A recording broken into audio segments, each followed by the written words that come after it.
বেশ কিছুটা পনির বাড়িতে এনে রেখেছিলাম, আজকে ভাবলাম নদীকে একটু পনির পরোটা করে দেবো, সেই জন্যই এখানে আটা মাখছি। না না, ময়দার না, এটা পুরোপুরি আটারই আমি করেছিলাম। নুন দিয়েছি, এক ফোঁটা তেলও আমি দিইনি, মানে ময়ান দিইনি, জাস্ট ওই গরম জলে মেখেছিলাম। আর পরোটা করার সময় আটা বা ময়দা গরম জলে যদি মাখেন না, তাহলে আলাদা করে তেল দেওয়ার দরকার পড়ে না, কারণ বেশ নরম হয়। তো ভালো করে এখানে মেখে নিয়ে লেচি কেটে নিয়েছি, একটু বেশি করেই করেছিলাম যাতে আমারও একটা হয়ে যেতে পারে, কারণ সকালে আবার কী জলখাবার খাবো সেটা ভাবতে ভাবতে টাইম চলে যায়। তো এখানে পনিরটা আমি যতটা লাগবে পুর হাফ কেটে নেব, কেটে নিয়ে ওই যে গ্রেটারে গ্রেট করে নেব। গ্রেট করে নিয়ে এর মধ্যে একটু চিজও দেওয়া যায়, যদি গরম গরম খাওয়া হয় তো ভালো লাগবে, বাট নদী তো ঠান্ডা হয়ে যাবে যখন টিফিন টাইম হবে, সেই জন্য আর চিজ গ্রেট করে দিলাম না, নাহলে আপনারা দিতে পারেন, খুব ভালো লাগবে। যাই হোক, পনিরটা গ্রেট করার পর এর মধ্যে আমি বেশ করে একটু পেঁয়াজ কুচি, একটু গোলমরিচ গুঁড়ো, একটু চিলি ফ্লেক্স, অল্প একটু নুনও দিয়েছি, আর একটু মিক্স হার্বস দিয়েছি, দিয়ে ভালো করে মাখিয়ে নিয়ে এটাকে পুর হিসেবে রেডি করে নিয়েছি। এরপরে আর কি যেরকমভাবে আলু পরোটা করে সেরকমই পনির পরোটা হবে, সমস্ত কিছু মেখে চেক এক করে নিয়েছি। এরপরে ওই বাটির মতো করে ভেতরে পুরটা দেবো, যত ঠাসা পুর দিতে পারবেন তত কিন্তু মানে খেতে ভালো লাগবে। কিন্তু এখানে যেহেতু পেঁয়াজগুলো ওই মানে বেরিয়ে রয়েছে, বেলতে একটু অসুবিধা হতে পারে, একটু আস্তে ধীরে সুস্থে বেলতে হবে। তো এখানে 3টে লেচি আমি পাকিয়ে নিয়েছি, এখানে 2টো আমি বেলবো এখন, বেলে রেডি করে নদীকে টিফিনে দেবো, আর একটা আমি রেখে দেবো, আমি যখন খাবো তখন বেলে নেবো, মানে ফ্রিজে ঢুকিয়ে রেখে দেবো। খেতে খুব ভালো লাগে, বিশেষ করে পনিরের সঙ্গে যখন পেঁয়াজ, অরিগানো, চিলি ফ্লেক্স এটা পড়ে। এটা আমি প্রথম খেয়েছিলাম পূজার বাড়িতে, পূজা বানিয়েছিল, তো আমার বেশ ভালো লেগেছিলো কনসেপ্টটা, তো সেই তারপরে আমি এখন বানালাম। আর সত্যি কথা বলতে কি, ভেজে শিফট করার পরে না অপশানস বেশি থাকে না, তো তখন ওই পনির ছোলা এর মধ্যেই থাকতে হয়, সেই জন্যই পনির পরোটা করলাম। আমি তাই ভাবি যে আমরা এখন নতুন নতুন শিফট করেছি বলে এরকম মনে হচ্ছে, বাট যারা জন্ম থেকে মানে ভেজ খেয়ে যায়, অনেক মারোয়ারি ফ্যামিলি আছে যারা মানে যাদের গোটা ফ্যামিলি বা মানে ওদের ট্র্যাডিশনটাই হচ্ছে ভেজ খাওয়া, পেঁয়াজ রসুন খায় আমাদের মতো, কিন্তু মাছ মাংস ডিম খায় না। তো তাদের এই ব্যাপারটাতে হ্যাবিচুয়েটেড হয়ে যায়, তাই না? বাট আমরা বাঙালি, আমরা ওই মাছ ছাড়া তো ভাবতেই পারি না। মাছ, অনেকের কাছে মাটন, চিকেন, এগুলো প্রচণ্ড রকমের প্রিয়। আমার এখনও মনে আছে যে আমার শাশুড়িমা বলতেন যে লিফাফা পরোটা করতাম, বোম্বা মুন্নারা খেত চিকেন দিয়ে, চিংড়ির পুর দিয়ে। যদি আমার কপালে বা আমার ভাগ্যে সেটা জোটেনি খাওয়া, তবুও যাই হোক টিফিন রেডি হয়ে গেছে। রথ ভেবেছিলাম নদীতে স্কুল ছুটি থাকবে, বাট ওদের স্কুলে ছুটি দেয়নি। নদী এখন স্কুলের জন্য রেডি হচ্ছে, মানে জুতো পরছে, জুতো।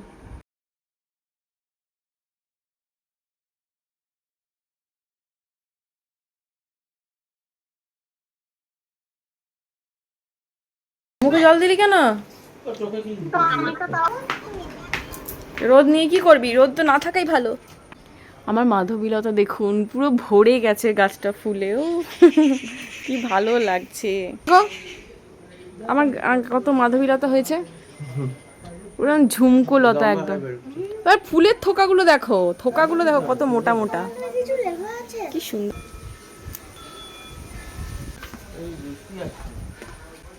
দুগা দুগা।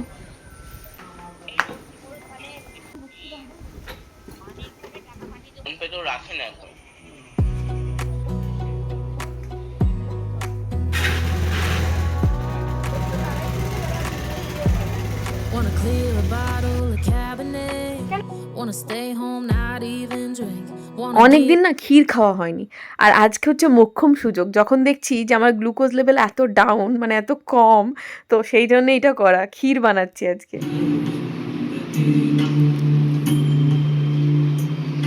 ওকে, আমার কয়েকটা পার্সেল প্যাকেজিং ছিল, সেগুলো কমপ্লিট করে নিয়েছি। আমিও ব্রেকফাস্ট করতে, যোগা কমপ্লিট হয়ে গেছে আজকে, বেশ ভালো, প্রায় 1 ঘন্টার কাছাকাছি একটা যোগা সেশন করলাম, ভালো লাগলো। এখন আমি যাব পনির পরাঠা খেতে। নদীর জন্য যেটা বানিয়েছিলাম না, একটা একটা ডালা আর কি, আমি আমার জন্য রেখে দিয়েছিলাম, ওটাই খেয়ে নেবো। তো আমার রিপোর্টস সব এসে গেছে, মোটামুটি সব কিছুই নর্মাল, শুধুমাত্র একটা জিনিস, সেটা হচ্ছে আমার একটু লো ব্লাড সুগার আছে।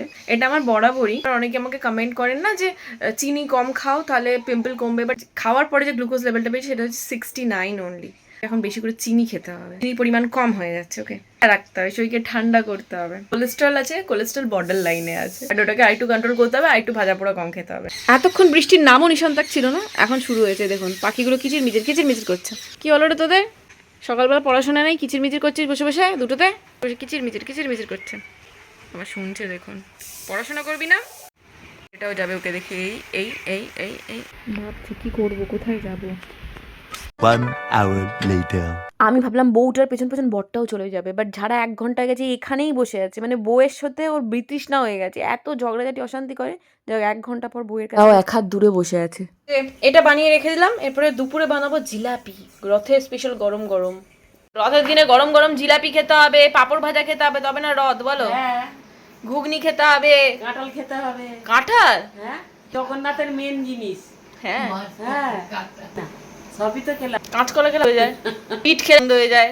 এগুলো টুকরো টুকরো করে কেটে রাখলাম।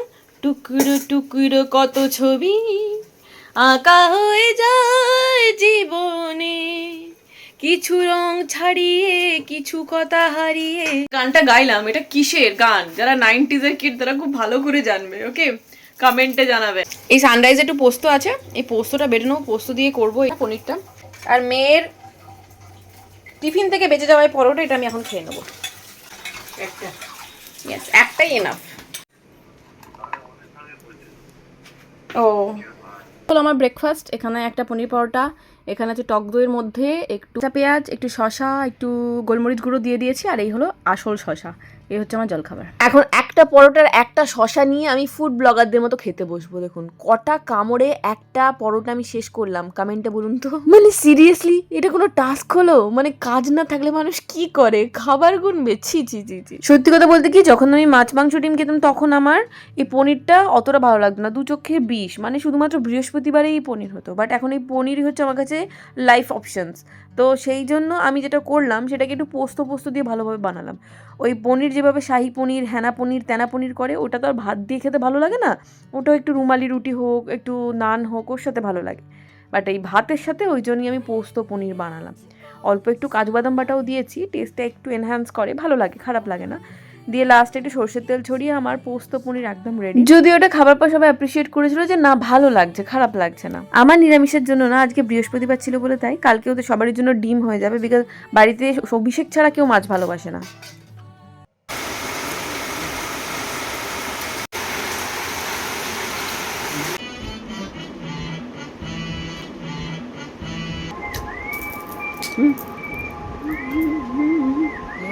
আগে পাগল ছিল, এখন মাথাটা পুরোই চলে গেছে, তাই না? এটা মনে হচ্ছে তো।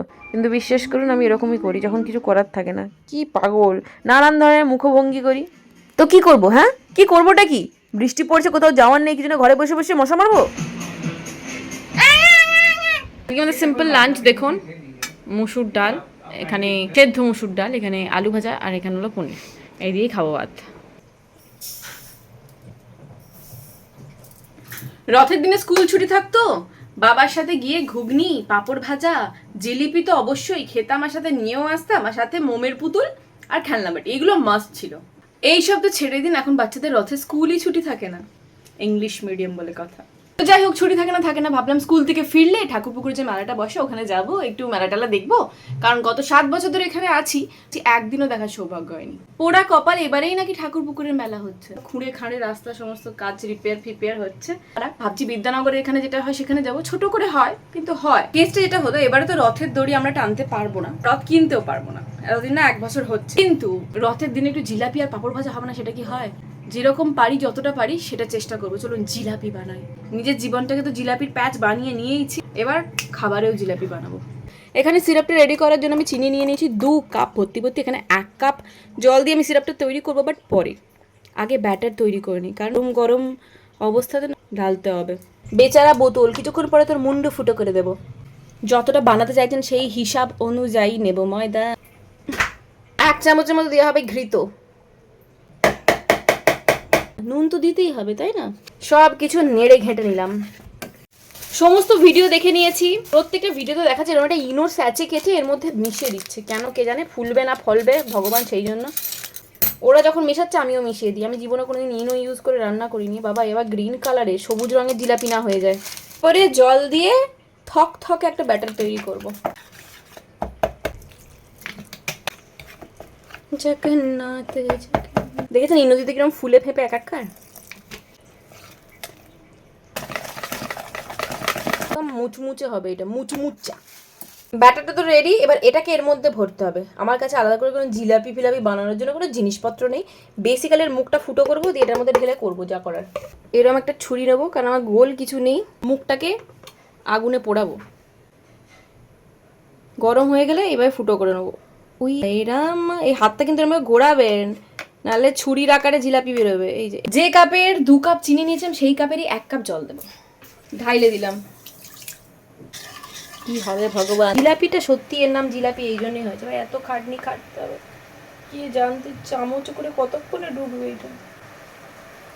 ওইটা যাচ্ছে এরম করে ভাই পারবো না, অন্য ব্যবস্থা করতে হবে। জিলাপি কিসে বাসবো ঠিক নেই, শিরা কিন্তু রেডি হয়ে গেছে, এই দেখুন সুন্দর রেডি।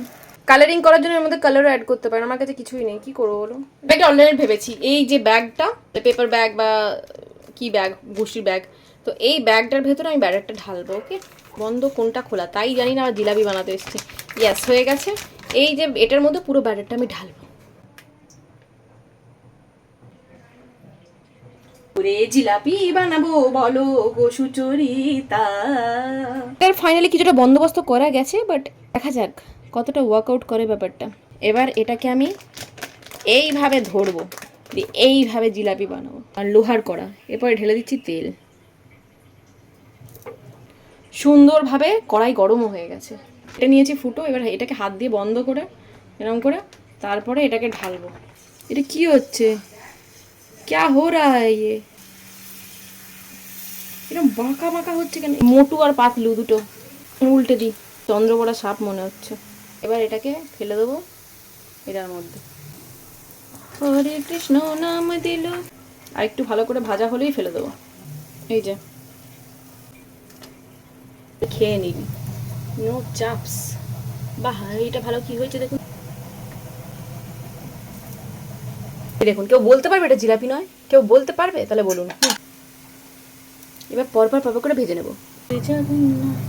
টাইম প্যাচ, এই দেখো। হ্যাঁ, জিলাপি যেগুলো দিয়ে হয় না সেগুলোর ফুটো মানে যে কাটিংটা হয় সেটা অনেকটা বেশি বড় হয়, সেটা আমি আরেকটা জিনিস থেকে বুঝলাম। আর এটা আমাকে একদম ডুবো তেলে ভাজতে হতো, ওই জন্য একদিকটা ফ্ল্যাট হয়ে গেছে। যদি গোল রসালো চাই তাহলে ডুবো তেলে ভাজতে হবে। লাভ শেপের জিলাপি, জিলাপি আর লাভ এই দুটো কথা আলাদা, বুঝেছিস?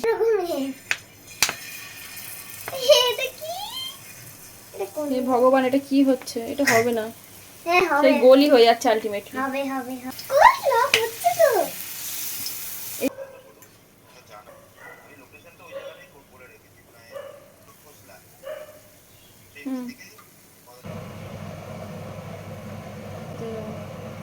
একটা হতে হতে আমি একটা খেয়ে দেখবো।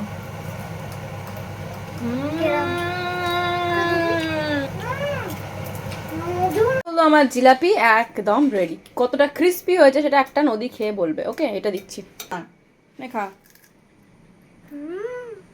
আওয়াজ পাচ্ছেন নিশ্চয়ই কতটা ক্রিস্পি হয়েছে। আমি আবার একটা আপনাদের খেয়ে দেখাচ্ছি। ছোট মোটো এটে খাটো হয়েছে পরে খেতে জবরদস্ত হয়ে যায়। শাশুড়ি মাকে দিয়ে চলুন, ওঠো, আজকে আজকে রথ, তো রথে জিলাপি খাবে না? বাহ,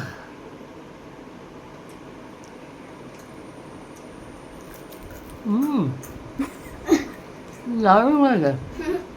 দারুণ হয়েছে। হুম, ও তো খেয়েই যাচ্ছে একের পর এক। ভালো হয়েছে। আলমারি খুলে 1 ঘন্টা দাঁড়িয়ে থাকে, মাথায় চলে কিন্তু অন্য কিছু। এরকম পাবলিকরা ভিডিওটা তাড়াতাড়ি লাইক করে দিও। হ্যাঁ, কালকে আমার একটা শুট আছে, তার জন্য আমাকে হাতিবাগান যেতে হবে। সকাল 11টার সময় বেরোবো। ড্রেস সিলেকশন থাকে যে কি পরে শুটটা হবে, তো এই ড্রেসটা ঠিক করলাম। ওরা বলেছে, ওরা অপশন দিয়েছিল পিঙ্ক, পার্পল অ্যান্ড হোয়াইট। তো এটা একটু পিচ কালারের আছে, আর এটার সাথে এই হোয়াইট কালারের টপটা, এটাই পেয়ার আপ করবো। কম্প্রোমাইজ। ভিডিওতে যখন কোনো প্রফেশনাল শ্যুট করো তখন তোমার দেখতে কিরম তোমাকে দেখতে লাগছে, তোমার আউটফিট ভীষণ ম্যাটার করে। অনেক বছর পর ইনফ্যাক্ট আমি এই প্রসেসটা ফলো করছি। আমার হেয়ার ফল যেটুকু হচ্ছে হয়তো এটাতে একটু কন্ট্রোল হবে। সেটা হচ্ছে ডাবল বয়েলের প্রসেসে আমি অয়েলটাকে গরম করে লাগাবো। যে কোনো অয়েল, নারকেল তেল হতে পারে, সরষের তেল হতে পারে, বা আপনি যে কোনো তেল লাগাচ্ছেন, বাট মেক শিওর কি ওটা সেন্টেড অয়েল না হয়। সেন্টেড অয়েল কিন্তু এরকমভাবে ডাবল বয়েলার প্রসেসে, যে কোনো প্রসেসে গরম করে লাগাবেন না, নর্মাল অয়েল লাগাবেন, চুলের জন্য ভালো কাজ করবে। ডাইরেক্ট হিট করবেন না, তবে বসিয়ে করতে হবে, ডাইরেক্ট হিট দিলে কিন্তু হবে না। আজকে প্ল্যান তো অনেক কিছু ছিল, এখানে যাব ওখানে যাব, বাট আলটিমেটলি কিছু হয়ে ওঠেনি। কারণ 1 নম্বর তো বৃষ্টি, 2 নম্বর কন্টিনিউয়াসলি প্ল্যানে চেঞ্জ। তো এটাই হয় যে প্ল্যানে যখন অতিরিক্ত চেঞ্জেস হয়ে যায় না, তখন আর কিছু ভালো লাগে না। তো আমার ফেড অফ হয়ে গিয়ে শুয়ে পড়েছিলাম। এখানে আমি জাস্ট রিল স্ক্রোল করে গেছি। যখন আমার মুড অফ থাকে, আমার ভাবনা চিন্তা অনুযায়ী জিনিসগুলো এগোচ্ছে না, তখন আমি পুরো ফ্রাস্ট্রেটেড হয়ে গিয়ে রিল স্ক্রোল করি, অ্যান্ড ওটাই আমাকে সব থেকে বেশি ফ্রাস্ট্রেশন দেয়। এইভাবে টাইমগুলোকে নষ্ট করছি। যাই হোক, কিছু করার নেই, এক একদিন এরকম হয়ে যায়, নিজের ইচ্ছে না থাকা সত্ত্বেও হয়ে যায়। নদীকে আমি দিদিভাই বাড়িতে রাখবো, রেখে ওখান থেকে বেরোবো।